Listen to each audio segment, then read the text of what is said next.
ಕಡೆ ಭಾರತ ಮಾಡಿರುವಂತಹ ಆಪರೇಷನ್ ಸಿಂಧೂರ್ ದಾಳಿಗೆ ಪಾಕಿಸ್ತಾನ ಒದ್ದಾಡ್ತಾ ಇದ್ರೆ, ಮತ್ತೊಂದು ಕಡೆ ಹನಿ ಹನಿ ನೀರಿಗೂ ಕೂಡ ಪಾಕಿಸ್ತಾನ ಹಾತೊರಿತಾ ಇದೆ.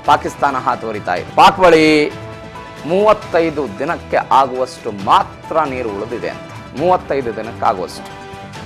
ಕಾನ್ಪುರ್ ಅಣೆಕಟ್ಟಿನಲ್ಲಿ ನೀರಿನ ಮಟ್ಟ ಕುಸಿತ ಆಗಿದೆ.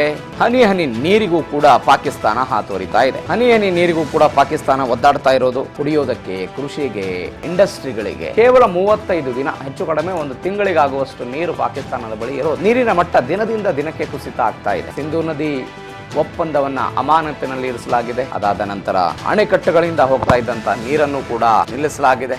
ಗಂಭೀರವಾದಂತಹ ನೀರಿನ ಬಿಕ್ಕಟ್ಟು ರಾವಲ್ಪಿಂಡಿ ಮತ್ತು ಇಸ್ಲಾಮಾಬಾದ್. 10-15 ದಿನದಲ್ಲಿ ಮಳೆ ಬರದಿದ್ರೆ ಪರಿಸ್ಥಿತಿ ಕಷ್ಟ ಆಗುತ್ತದೆ. ಸಿಂಧೂ ನದಿಯನ್ನ ಅಪಾರವಾಗಿ ನಂಬಿಕೊಳ್ಳುತ್ತಿದ್ದು, ಪಹಲ್ಗಾಮ್ ಘಟನೆಯಾದ ನಂತರ ರಾಜತಾಂತ್ರಿಕವಾಗಿ ಆ ನಿರ್ಣಯವನ್ನು ತೆಗೆದುಕೊಳ್ಳಾಯಿತು. 1960ರ ಆ ಒಪ್ಪಂದಕ್ಕೆ ತಿಲಾಂಜಲಿಯನ್ನು ಹಾಡಲಾಯಿತು. ಪಾಕಿಸ್ತಾನಕ್ಕೆ ನೀರು ಹೋಗೋದು ಬಂದಾಯಿತು.